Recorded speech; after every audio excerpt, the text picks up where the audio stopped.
कहते हैं जब बाबा की कथा सुनने में इतना आनंद आया है, जब मेरे प्रभु श्री राम की कथा सुनूंगा तो कितना आनंद आएगा।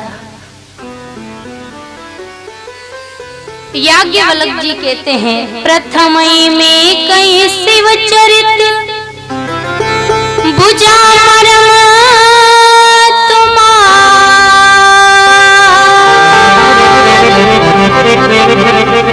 सुच सेवक तुम राम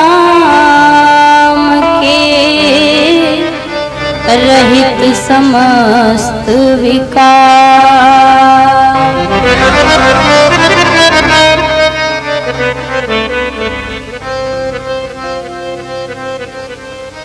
भरद्वाज से कहते हैं आप राम जी के बड़े ही रसिक और रसीले सेवक हैं। आप राम जी की कथा को जानना चाहते हैं, मैं आपको ये कथा लेकर के कैलाश की ओर चलता हूँ। परम रम्य गिरि बर कैलाश, परम रम्य गिरि बर कैलाश।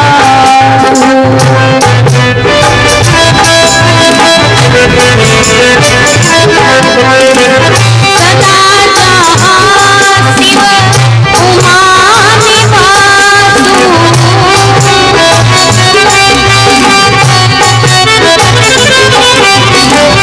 गिरि पर्वत विटप विशाला, गिरि पर्वत विटप विशाला।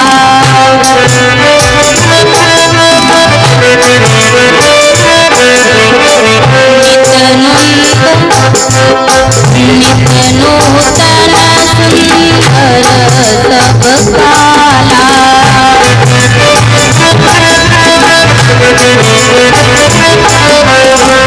एक बार तेहि तर प्रभु गया हो,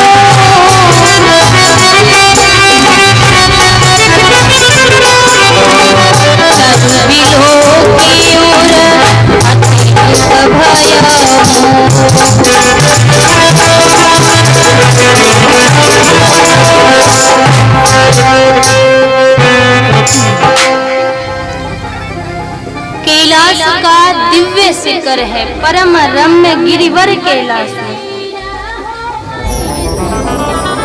कैलाश का दिव्य शिखर है, वहां पर रहते हैं बाबा।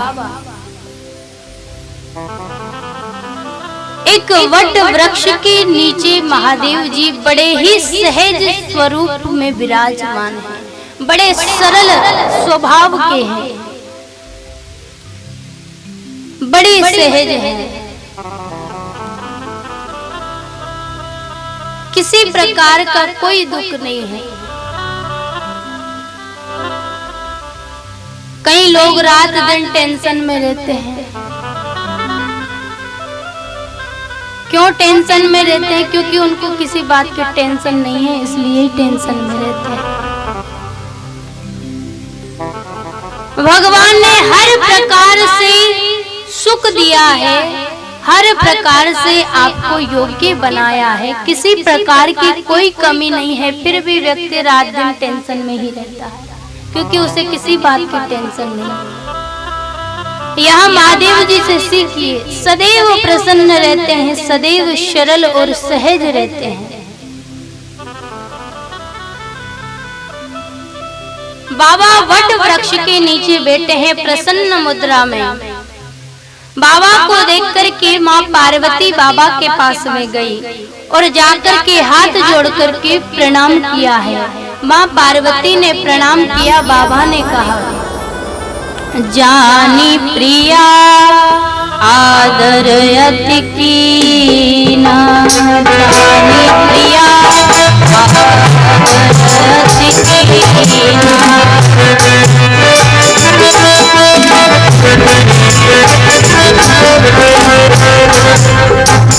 जानी प्रिया आदर अति कीना,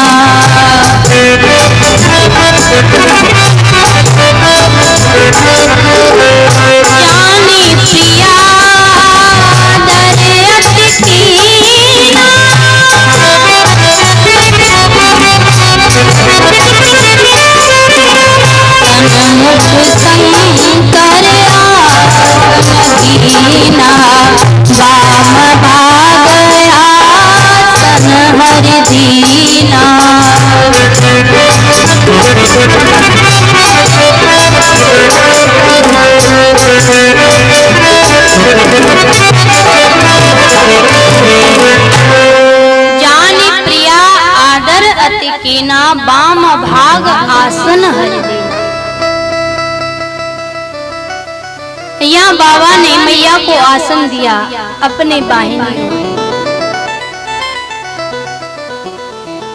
हाथ जोड़ करके माँ खड़ी है, बेटी है, बाबा की ओर देख रही है। बाबा कहते कुछ पूछना चाहती है क्या? पार्वती मैया कहती है प्रभु मैं आपसे कुछ पूछना चाहती हूँ। क्या पूछना है?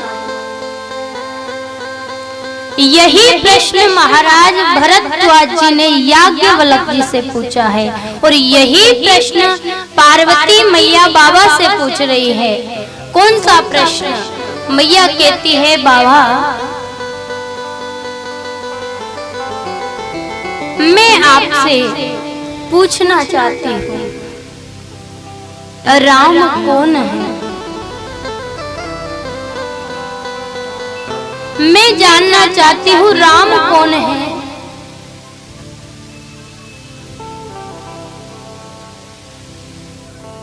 मैंने देखा है एक राम है दशरथ जी महाराज के बेटे,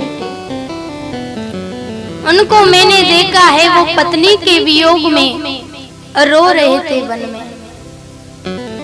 और एक राम जिस राम का आप रात दिन ध्यान करते रहते हैं, जो निरंतर आपके श्वासों के द्वारा चलता है, निरंतर जिस राम रस का आप पान करते हैं, क्या वो राम अलग है?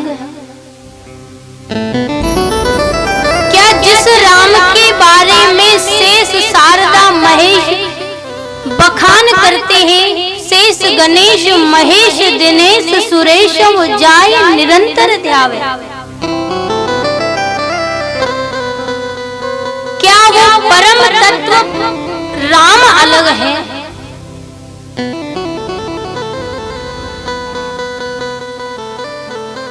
या जिस राम को मैं जानती हूँ आप, वो राम जिसका आप नाम जपते हैं वो दशरथ के बेटा है।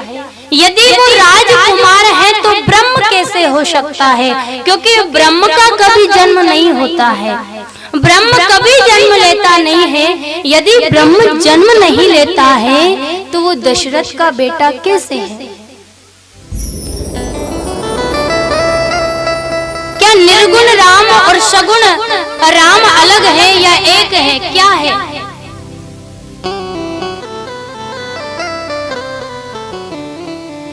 जब मैया पार्वती ने इस प्रकार के प्रश्नों को पूछा तो बाबा आनंद में आ गए। पार्वती मैया कहती है कि प्रभु मैं आपसे विवाद करने नहीं आई हूँ और ये संशय इस जन्म का नहीं है, ये संशय अगले जन्म का है। अगले जन्म में सती बनकर मैं आपसे विवाद कर रही थी, लेकिन इस जन्म में पार्वती बनकर के मैं आपके साथ में संवाद करना चाहती हूँ नाथ। मैं जानना चाहती हूँ राम है कौन?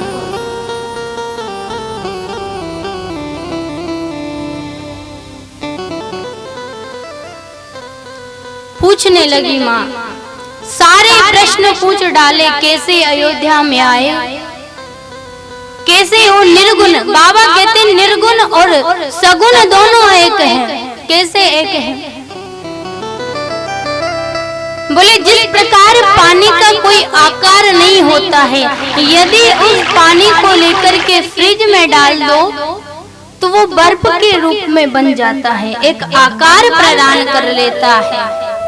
पानी का कोई आकार नहीं होता फिर भी वो बर्फ के रूप में एक आकार प्रदान करता है। उसी प्रकार भगवान का भी कोई रूप नहीं होता, लेकिन जब भक्त कल्पना करता है, भक्त चाहता है कि प्रभु मेरे सामने इस रूप में आए, तो भक्त की कल्पना के अनुरूप परमात्मा वैसा ही स्वरूप लेकर के सामने प्रकट हो।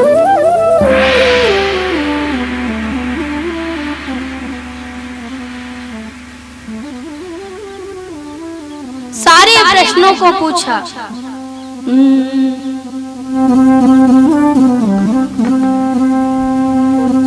मैया शैल कुमारी कथा कहो, बोले भंडारी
भोले भंडारी कथा हो भोले भंडारी।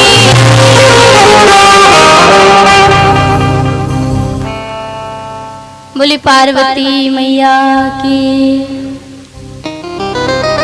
मैया ने सारे प्रश्न कर डाले। प्रथम सो कारण कयो विचारे, निर्गुण ब्रह्म सगुण वपुधारी, और कैसे बने ब्रह्म अवध बिहारी, कथा को भोले भंडारी।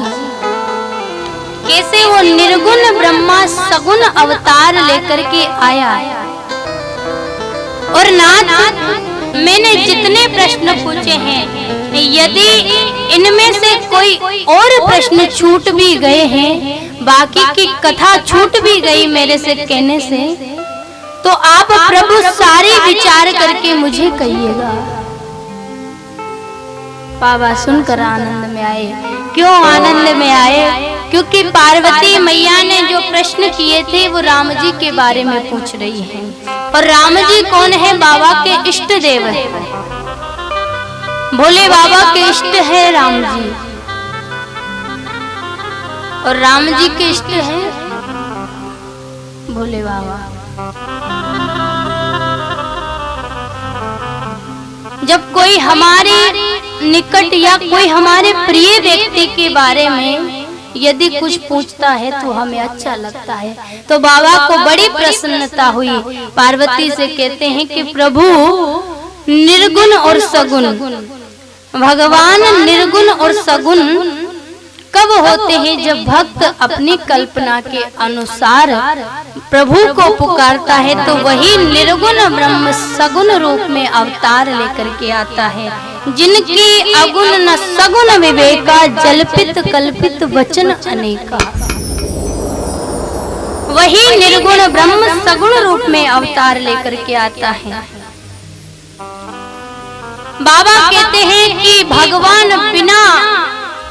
बिनु पग चले, सुने बिनु काना, कर बिनु कर्म करे विधि नाना, आनंद रहित सकल रस भोगी, और बिन वाणी वक्ता बड़ जोगी। कैसे है भगवान? बिना पग के चलते हैं, बिना हाथों के कर्म करते हैं, बिना आंखों के देखते हैं,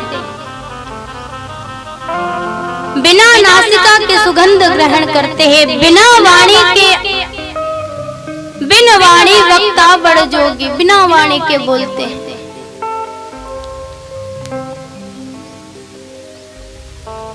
कहीं भी जाइए, भगवान का सीसीटीवी कैमरा 24 घंटा ऑन रहता है। हर समय आपके कैमरे फिर भी बंद हो सकते हैं, लेकिन परमात्मा का जो कैमरा है वो कभी बंद नहीं होता। 24 घंटों दिन रात चालू रहता है। आप क्या क्या कर रहे हैं, क्या क्या नहीं कर रहे हैं, कहाँ पर कर रहे हैं, ठाकुर जी सबकी फोटो अपने पास रखते हैं। उनकी दुकान में एक बाबा का भजन आता है, किसी महाराज ने गाया था, मेरे मालिक के दरबार में सब लोगों का खाता। जिसने जितना जमा किया उसे उतना ही मिल जाता।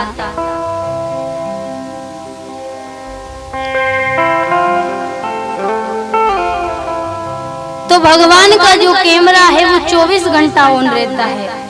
भगवान बिना पग के चलते हैं, बिना कानों के श्रवण भी करते हैं। मैया पार्वती कहती है जब भगवान निर्गुण है तो यही निर्गुण सगुण रूप लेकर के क्यों आए, किस कारण से आए, कुछ कारण बताइए। बाबा ने कहा मैया से कि देवी भगवान के आने का एक कारण है, ऐसा मैं नहीं कह सकता। क्यों? भगवान कब अवतार लेते हैं, कब निर्गुण से सगुण बन करके आते हैं।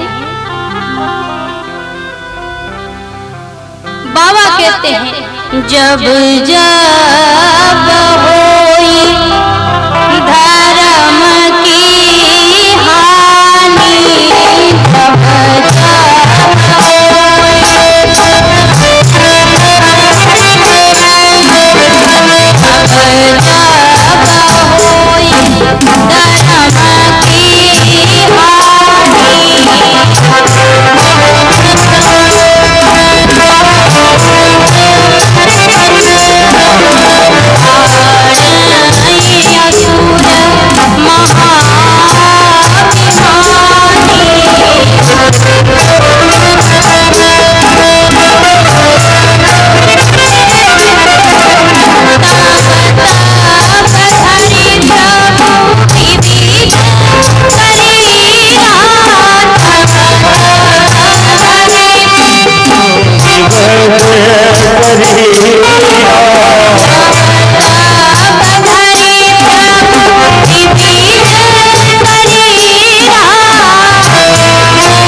माने, बड़े असुर महा अभिमानी, तब तब धरी प्रभु विविध शरीरा, हरे कृपा निधि सज्जन पीरा।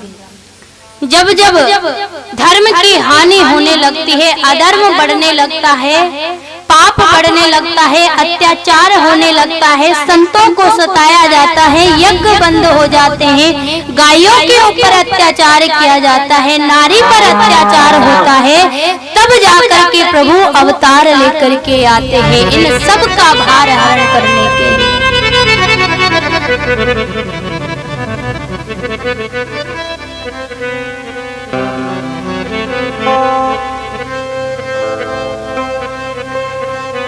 पार्वती मैया कहती है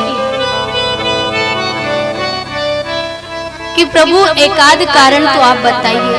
बाबा कहते हैं एक दो कारण मैं आपको बताता हूँ, लेकिन परमात्मा के जन्म लेने के अनेकों अनेक कारण हैं।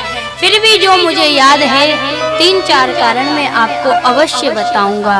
तो बाबा बताते हैं प्रथम कारण क्या है भगवान का अवतार लेने का।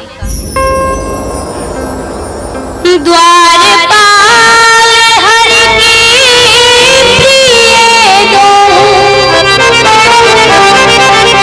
जय रूबी जय जान सबको।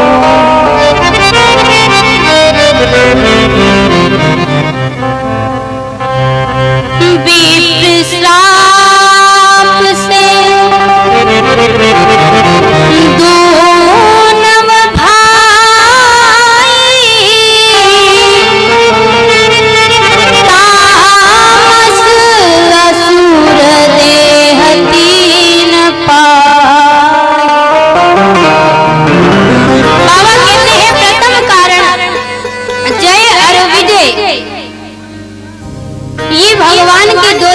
पार्षद है, इनको श्राप लगा, विप्रों ने श्राप दिया। एक बार ब्रह्मा जी के मानस पुत्र सनक सनंदन सनातन सनत कुमार चारों भाई प्रभु के दर्शन की लालसा से वैकुंठ में पहुंचे। जब ये वैकुंठ में गए, द्वारपाल जय और विजय द्वार पर खड़े थे। जैसे ये अंदर जाने लगे, जय और विजय ने रोक लिया, कहा अंदर नहीं जा सकते। क्यों? अभी हमारे प्रभु ने मना किया है, वो सहन कर रहे हैं, आप अंदर नहीं जा सकते। सनकादिकों ने कहा हमें जाने से रोकते हो। द्वारपालों को दोष तो नहीं लगता, क्योंकि वो अपने कार्य का निर्वाह कर रहे थे। लेकिन जब द्वारपालों ने रोका और सनत कुमारों को नहीं जाने दिया, तो सनत कुमारों ने क्रोधित होकर के जय और विजय को श्राप दे दिया। कहा जाओ तुम राक्षस बन जाओ। भगवान ने सुना कि मेरे द्वारपालों को श्राप लगा है। प्रभु आए, आकर के द्वारपाल दोनों जय और विजय सनत कुमारों के चरणों में गिर रहे हैं। प्रभु हमें माफ करिए, हमसे गलती हो गई, हमें क्षमा कीजिए। भगवान ने कहा आपने श्राप दे दिया, ये अच्छा नहीं किया, अब इसका उपाय भी बता दीजिए। तो सनत कुमारों ने कहा कि 6 जन्मों में जाकर के इनको मोक्ष की प्राप्ति होगी, यानी कि राक्षस की देह से छुटकारा मिलेगा। यदि 6 वर्ष तक ये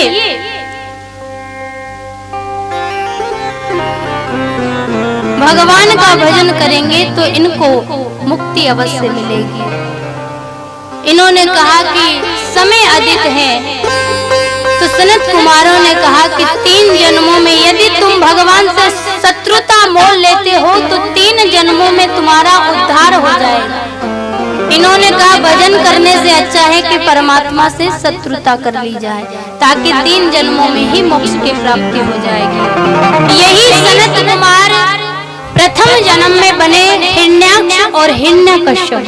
हिरण्याक्ष के लिए भगवान ने वराह का रूप धारण किया है, और हिरण्यकश्यप को मारने के लिए भगवान ने नरसिंह का अवतार धारण किया। दूसरे जन्म में यही रावण और कुंभकर्ण बने। त्रेता में आकर के, तो यहाँ भगवान ने, प्रभु श्री राम ने अवतार लिया और इन दोनों का उद्धार किया। तीसरे जन्म में यही दोनों जय और विजय, शिशुपाल और दंत वक्र बने। तब परमात्मा ने द्वापर में आकर के कृष्ण अवतार लिया और इनका उद्धार किया। पहला कारण ये हुआ। दूसरा कारण क्या है? दूसरा कारण है, भगवान को मैया तुलसी ने श्राप दिया था। ये मैया तुलसी पूर्व जन्म में वृंदा इनका नाम था और ये जलंधर नाम के राक्षस की पत्नी थी। ये जलंधर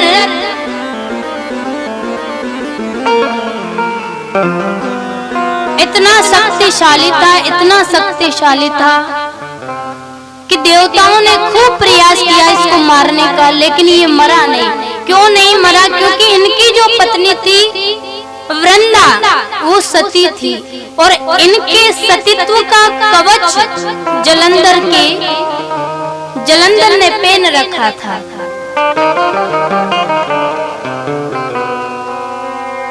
इनके सतीत्व के कारण महादेव जी भी जलंधर को नहीं हरा पाए युद्ध में।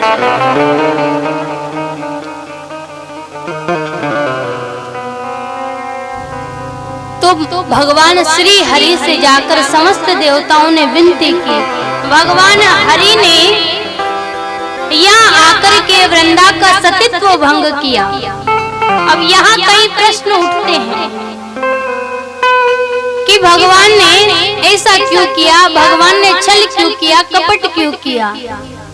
तो आपको एक बात बताऊं, जब पतिव्रता स्त्री भी भगवान को ही पाना चाहती है, वो किस रूप में भगवान को पाना चाहती है? वो अपने पति को भगवान के रूप में देखती है। उसका लक्ष्य भी होता तो क्या है? भगवान को प्राप्त करना, लेकिन वो अपने मन क्रम वचन से पति को देखती है, पति में ही परमात्मा को देखती है। और ठाकुर जी कहते हैं, जिस रूप में मेरा भक्त मुझे पुकारता है, मैं उसी रूप में आता हूँ। यहाँ वृंदा ने भक्ति की, जलंधर को पति मान करके भगवान की भक्ति की, तो भगवान जलंधर का ही रूप लेकर के वृंदा को दर्शन देने के लिए आए।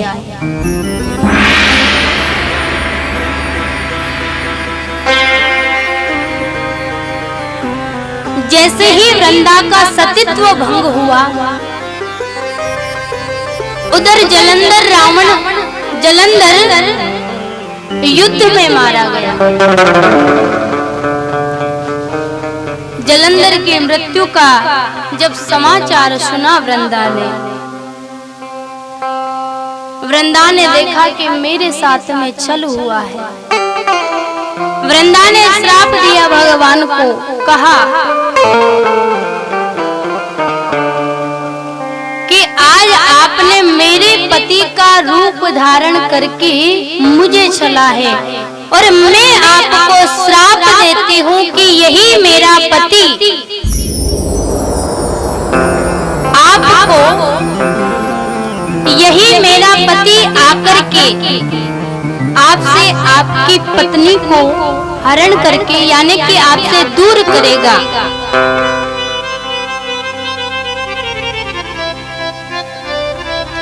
ऐसा वृंदा ने भगवान को श्राप दिया है। दूसरा कारण ये हुआ। तीसरा कारण है नारद जी महाराज ने भगवान को श्राप दिया। पार्वती मैया कहती, नारद जी ने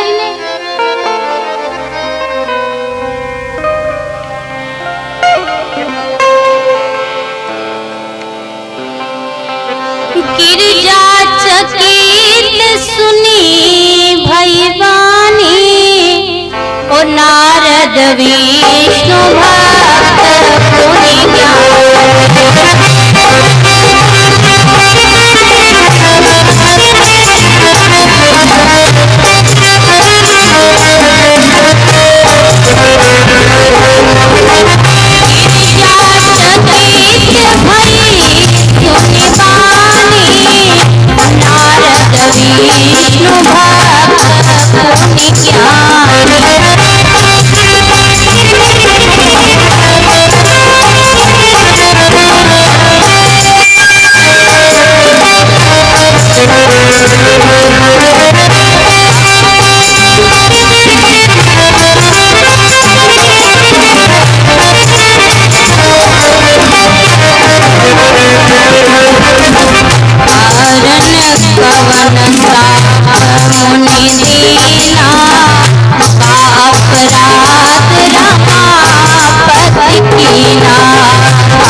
बाबा ने कहा कि तीसरा कारण है नारद जी का श्राप।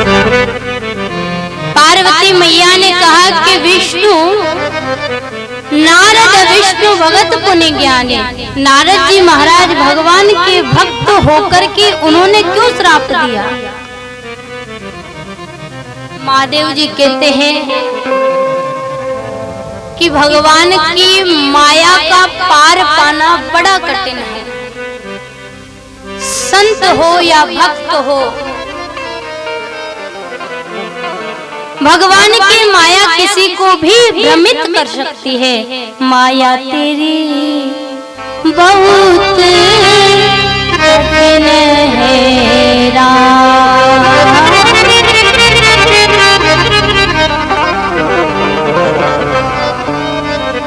पार्वती ने कहा कि भगवान के भक्त होकर के भगवान को श्राप दिया, ये बात मुझे कुछ जचती नहीं है। बाबा ने कहा भगवान जिसे चाहे अपने हाथों की कठपुतली बना करके नचा सकता है। जिस प्रकार कठपुतली का खेल दिखाने वाला पर्दे के पीछे से कठपुतली को नचाता है, वैसे ही भगवान जीव को किसी भी प्रकार से नचा सकते हैं।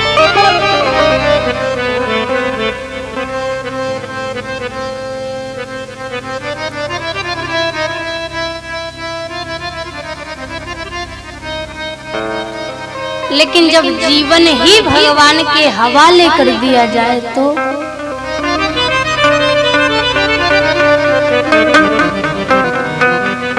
जीवन है तेरे हवाले ओ मुरलिया वाले।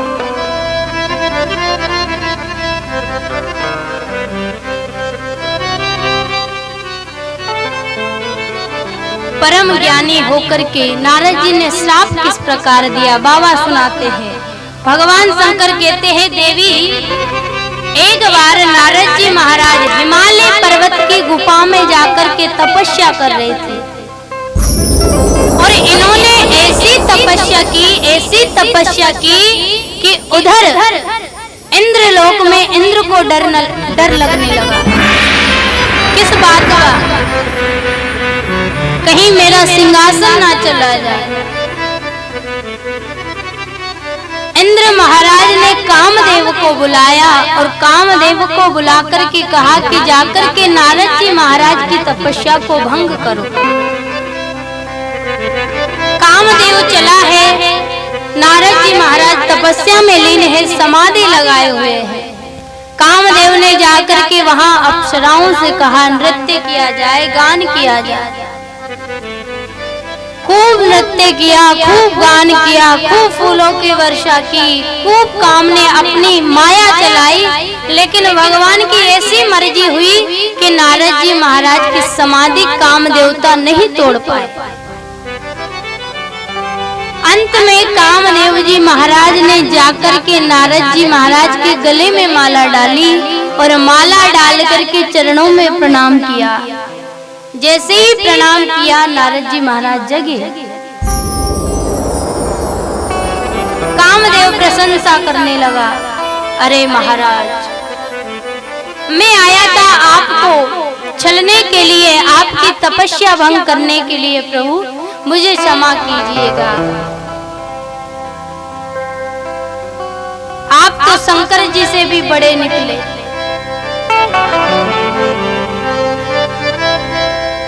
कामदेव ने प्रशंसा की। प्रशंसा करके कामदेव चले हैं। इधर नारद जी महाराज विचार करने लगे कि मैं तो शिव से भी बड़ा हूँ। शिव जी ने तो काम पर क्रोध किया था और क्रोध करके कामदेव को भस्म कर डाला, लेकिन मुझे देखो, मैंने ना काम पर क्रोध किया और मैंने तो खुशी खुशी उसे विदा किया है।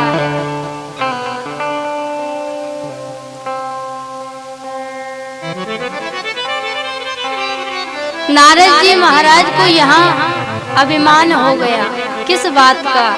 कि मैंने काम को जीत लिया है, मैंने क्रोध पर विजय प्राप्त कर ली है, इस बात का अभिमान हो गया।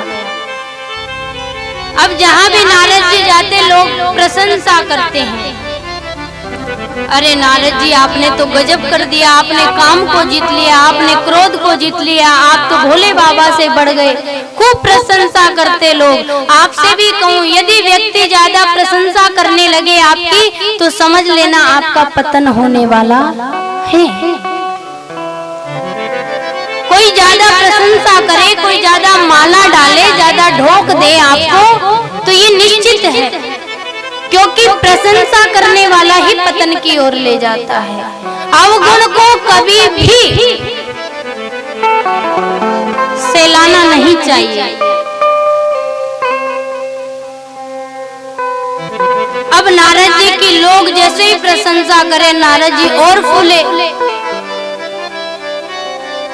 महादेव जी के पास में चले गए। महादेव जी ने प्रणाम किया, आइए बाबा, बहुत दिनों के बाद में आपके दर्शन नहीं हुए, बड़े दिनों के बाद में आप दिखे। नारद जी कहते आजकल टाइम ही नहीं मिलता। बाबा कहते अच्छा टाइम नहीं मिलता आपको, कोई बहुत बड़ा कार्य कर रहे हैं क्या?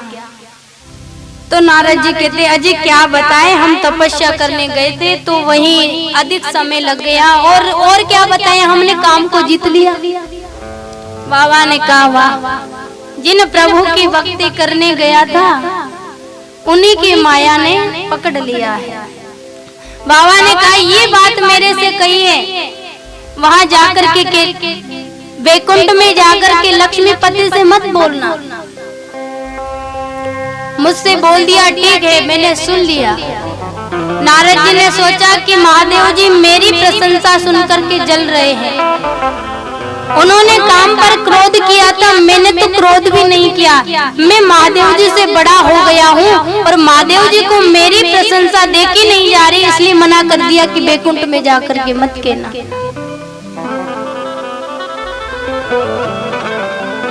अब जिस बात की मना की जाए वही तो हम करते हैं। नारद जी पहुंच गए वैकुंठ, जाकर के प्रणाम किया है। बाबा ने भी वहां श्री हरि ने बिठा करके खूब आसन पर उनको भोजन इत्यादि कराया। नारद जी से पूछा कि बड़े दिनों से आप दिखाई नहीं देते, कहाँ रहते हैं, आजकल क्या चल रहा है? तो नारद जी ने वही बात बोली। भगवान ने कहा मेरे बालक को तो अभिमान हो गया है, और जब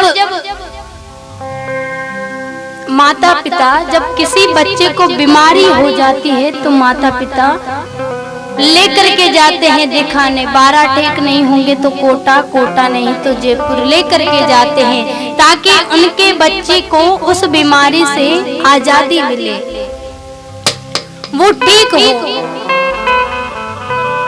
जितना जल्दी हो सके ठीक हो। भगवान ने सोचा मेरे बच्चे को अभिमान हो गया है, मुझे मेरे बच्चे को अभिमान से रहित